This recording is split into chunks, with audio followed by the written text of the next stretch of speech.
Hello, everyone, and welcome to a chess lifestyle series on the modern Benoni. To be honest, I probably would have preferred to, make my Benoni repertoire into a chessable course, as with my other repertoires. But the problem, as you probably well know, is that, the modern Benoni is a very legit opening and has been around a while, and that means that, loads of courses have been made already, and I don't think they're so interested in another one being made. But basically, I'd say that like my modern Benoni repertoire is at a point now where it feels really complete, and I've been playing this opening for over 15 years, and yeah, I would never trade it for anything in the world. And yeah, I want to share with you guys this wisdom. So rather than just like make a course with just me sitting here telling you the lines, I thought I'd actually film some lessons with a new student of mine who specifically got in touch to ask about having some Benoni lessons. So I think this will be a much more interactive way to learn as well, because you'll hear his thoughts and his questions, and he's around like 16, 1700 online. So I think that will be useful. And yeah, we're just gonna go week by week and learn a bit more about the Benoni, and hopefully you guys learn something too. Yeah, thanks for checking out this course and putting your trust in me again as the man to guide you with your chess openings. And yeah, look forward to sharing more of this modern Benoni journey with you. Yeah.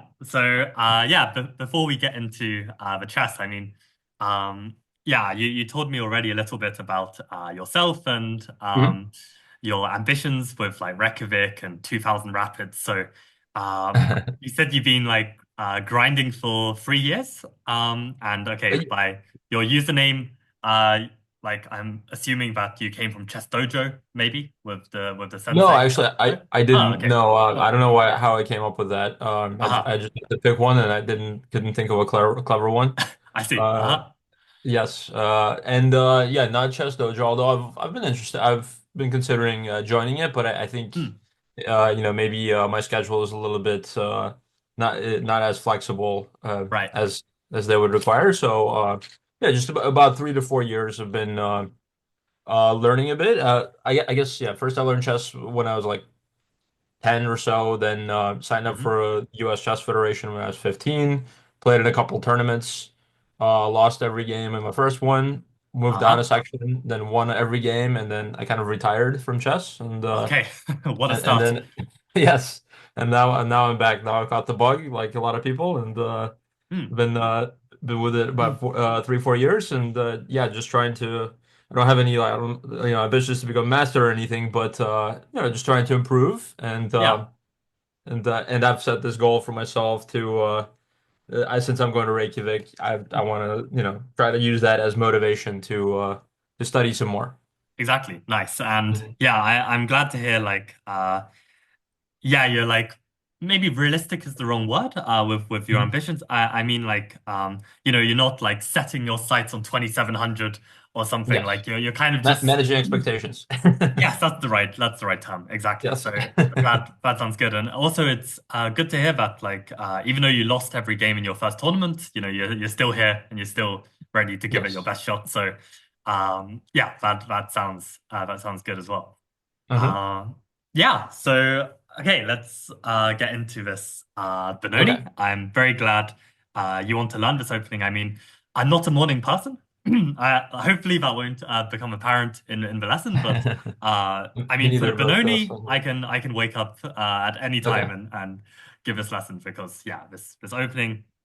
I mean, to give you some background about me in this opening, Hmm. uh, when I first started chess, I was also around 10 years old. Hmm. And I started with my repertoire against 1d4. I just played Queen's Gambit declined because I feel like that's typically what you do. And I was playing the French defense as well against e4, so it's kind of a similar structure. So I was quite content with that.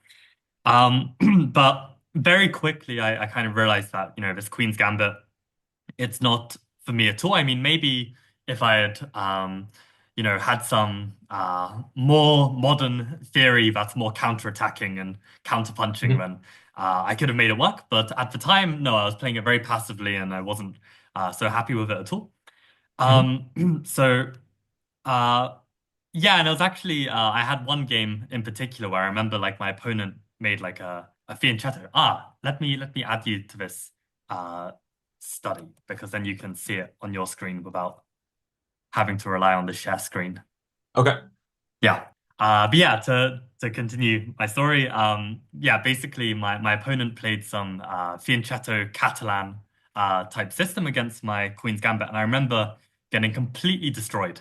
It was Hmm. like some junior tournament, and I kind of vowed to, switch things up after that game because I really hated the pressure of this Hmm. bishop on my position. So I got a bit lucky that I didn't have many chess books at home, and I don't even know where they came from. But one of them happened to be an opening book on the Benoni, and I didn't read it all because, like I think I had a short attention span back then as well.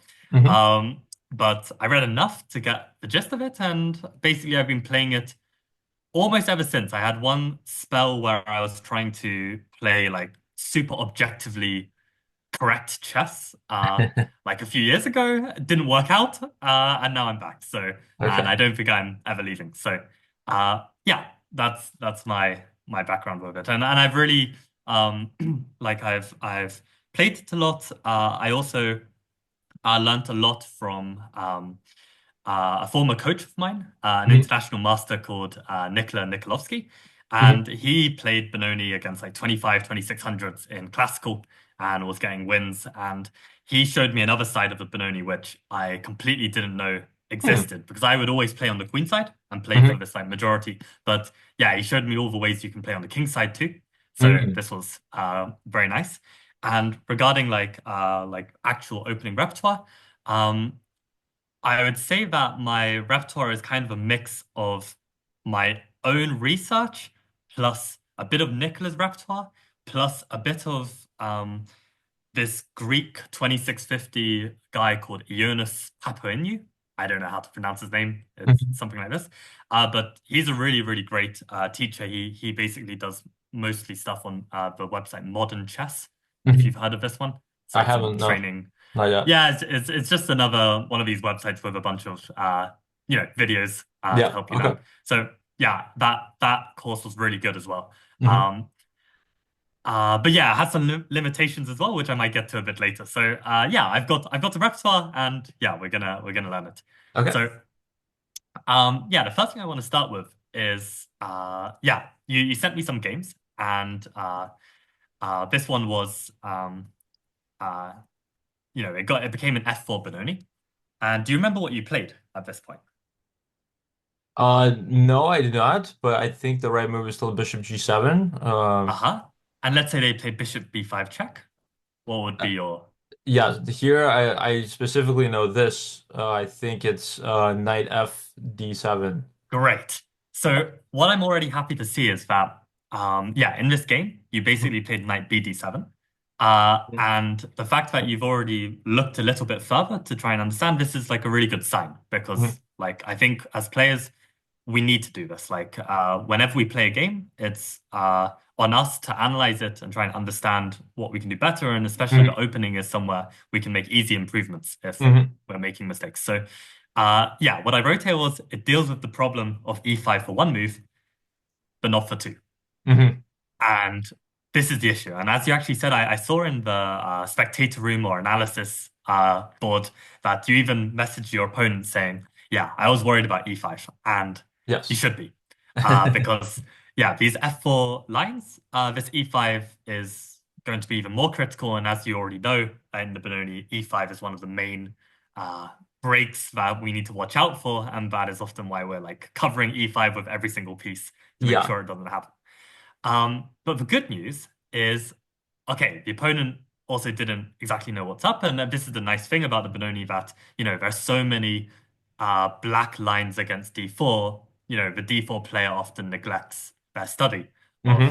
of such sidelines. So, okay, he didn't punish this.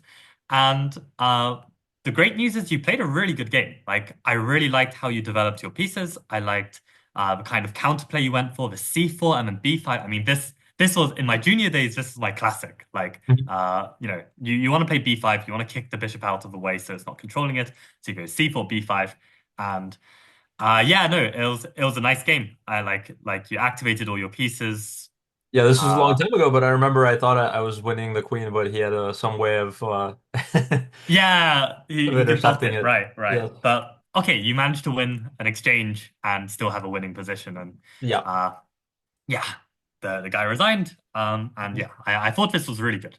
So um, yeah, so basically, I'd say with the Benoni, you get okay, maybe three types of players. You get one type which are very good at the understanding and strategy of the Benoni, but kind of fall short when it comes to the kind of tactical messes that arise from the Hmm. position.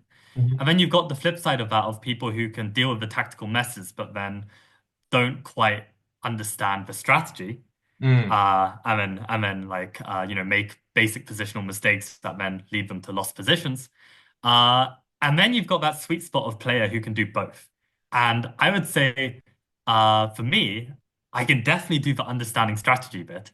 I Mm. do fall a little bit short with the kind of resulting complications. Okay, it's all relative, of course, depending on Yes, like who you're playing as well. of course. But it's reassuring to me, at least, that 2600 Greek Grandmaster is also the same as me in the sense that they fall short in like the tactical complications. And the guy said the number of times he said absolutely winning positions, strategically winning positions, and messed it up, he cannot count. So Hmm. okay, these top players can have these shortcomings too, but from okay, it's only one game, and okay, sure, it's like years ago, and it's against a 1600 as well, so it's tough to say, but it's promising, at least. That's what I'd say. But like, this I didn't check with an engine, but it seemed pretty um flawless, at least from a human perspective to me. So this is good. This is Okay. this is nice. I Yeah. mean, yeah, I think I only sent one where I lost, but yeah, of course, I lost a lot of. I've lost a lot of Benoni games too. Yes. Uh-huh. Uh-huh. Yeah. Um, but yeah, the reason why I picked this one out in particular is because today the main focus of our session is going to be about this F4 Okay. Benoni. And yeah, before we get into F4 Benoni, I saw that I looked on openingtree.com. Do you know this website? Yep. Yeah, so I had a look at your profile and had a look at your Benoni games and what you've been playing, and I saw that I don't know if you still do, but you play a lot of old Benoni. So is this still part Yeah, of your repertoire? I've basically I understand this is so the first time I learned it it was with my first coach who I think was a little like too high rated for me, but he was also an Mm, IM. But he taught me hmm the Benoni, and I was just for getting started. I was like 1300 on Lee Chess, and Right, he right. showed me this little Benoni Gambit, which I got a lot of cheap wins with. Ah, okay. Yeah, Yeah. what when they take the pawn and then I attack it, I play e6, and then Uh-huh. they play b4 and I play a5, and then they play c3, and then I play queen f3, and then I Ah, this sorry, one. queen Yeah, yeah, f6, yeah. queen f6. Yeah, I Yes. know what you mean. Yeah, and Yep. yeah, like it's even a line in the opposite colors as Yes, well. Yeah. and it avoids the London kind of, and True. so that's basically the main reason why I played it. But I understand that like that's not the well, maybe you can explain to me why this is not the greatest, but Yeah. but I've been Well, transitioning to uh-huh. like knight f6 more and like not Okay, afraid great. of the London. Yeah, so I'd say that yeah, the old Benoni it's playable, Mhm. but if we enjoy Benoni like modern Benoni positions, then I believe the modern Benoni is a better move order because I'd say like the shortcomings of the move knight f6 is that you need to learn Trompowsky, which we'll Mhm. come to a bit later. It's actually very fine, and I don't think this is a problem at all. Mhm. Um, and there was one more reason. What was the other reason why you might want to play c5 first? I don't know. It's not coming to me right now, but yeah, maybe Trompowsky is one extra thing you need to learn. I also like that it stays a little bit more flexible. Like Mhm. White doesn't exactly know what setup you're going to go for. Maybe you'll go for a Queen's Indian, a Nimzo Indian. You can transpose back into a Queen's Gambit declined. So you have that flexibility, but of course the main point is the objectivity of why this is better. And for me, the reason why is if they play c4, I mean, we get a Benoni happy days. Like, yeah, it's no different. But there's this move knight c3, Mhm. and I had a look on your results here, and in this position, uh, you're on 0 for 7. And the funny thing is that your opponents aren't even playing the best move. So they're playing this move takes on d5, and we're on 0 out of 7, which isn't so convincing. Uh-huh. And actually, in this position, they should just play e5. And this position is already +2 or +2.5. Wow, okay. Um, and okay, white needs to know exactly how to deal with it because it doesn't look immediately that we're completely lost. But I think if we play knight e4, it turns out that our knight gets somehow trapped after knight takes d5. Hmm. Like you can imagine, it's not got too many squares. Yeah. And knight g8, the queen takes, and yeah, this structure of where we get these Benoni pawns, but they don't have a pawn on d5, but they have a piece on d5. Hmm. These are very uncomfortable Hmm. because yeah, this is just going to be a target for the rest of the game, and White's already got an open file against it. Yeah. So this is preferably avoided, and we can by playing knight f6 instead. Hmm. So yeah, that's the first thing. Um, and yeah, just to talk about other kinds of shortcomings, I mentioned that this Greek GM, his course has one major shortcoming, which is the fact that Eunice, as a 2600 player, he doesn't believe in c5 immediately. Uh, so he recommends the move e6. And his Hmm. point is if white actually plays knight f3, because at this point we have a major branching point, right? They can play knight c3 or knight f3. Knight c3 allows a Nimzo. Knight f3 allows a Queen's Indian or a Bogo.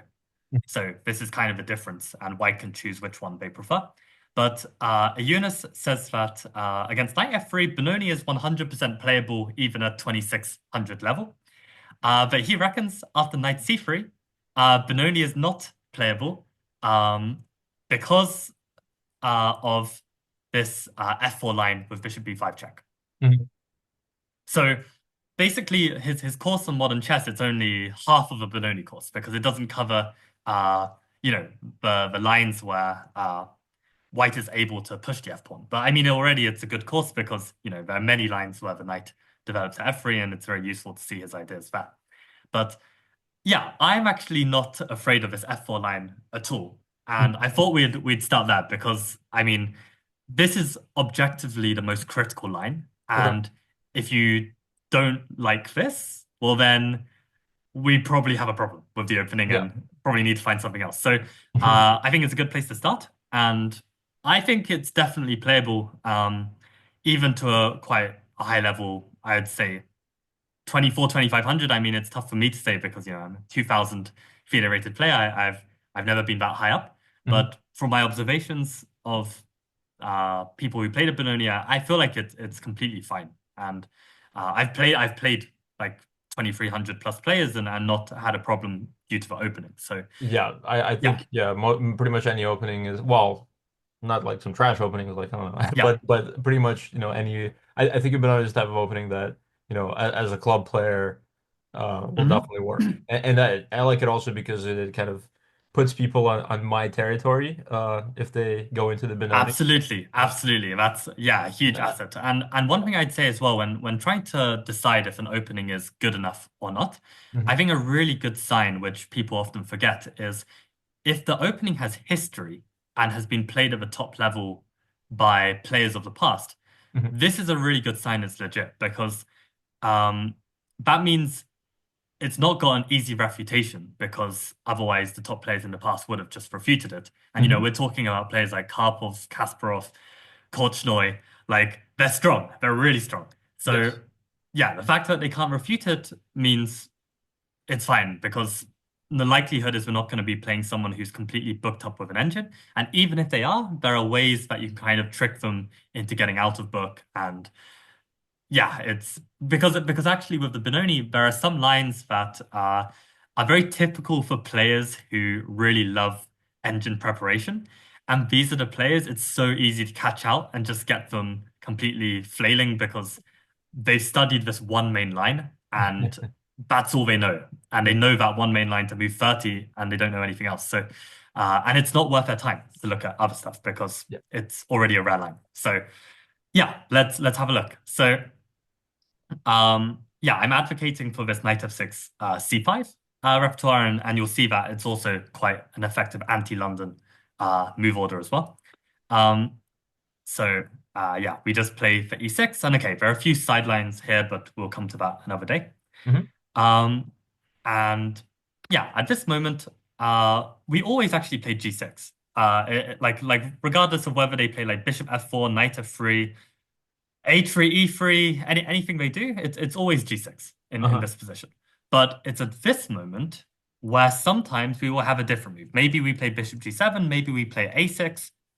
We need to uh, watch to see what white is doing. But you're completely right that in this f4 line, bishop g7 is indeed the best move, and we're going to advocate for this.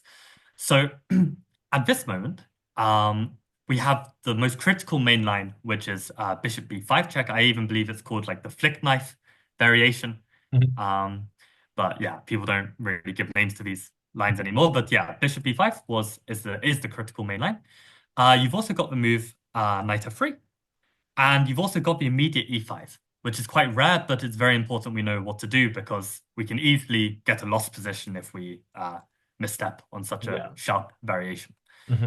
Um, so let's start with the hardest one. Let's go with bishop b5 and see how we fare here. So hey guys, if you enjoyed that introduction to the Benoni and you're interested in watching more of the Benoni course, all of the videos are going to be uploaded on the Chess Lifestyle Patreon. And there are two membership tiers for this Patreon. You can either join the Regal Rapid, which is £10 a month, which will get access to all the Patreon content plus, direct messaging with me, and you can ask me whatever questions. And rather than me just ghosting you, I'll actually reply and try and help your chess, and yeah, like suggest ways in which you can improve like your current training and also make recommendations on yeah what to delve into and stuff like this. So basically a text coach. Um, and The second tier is classical chat, and this is for one lesson a month face to face, as well as all of the stuff within Regal Rapids. So yeah, basically, if you guys are interested, yeah, I'm uploading all these videos with George onto the Patreon, and yeah, you'll have to be a bit patient because we can only post a video when we actually have the lesson. But yeah, George has been very generous to yeah allow these lessons to be documented and uploaded. So yeah, like if you're interested, they're gonna be on the Patreon.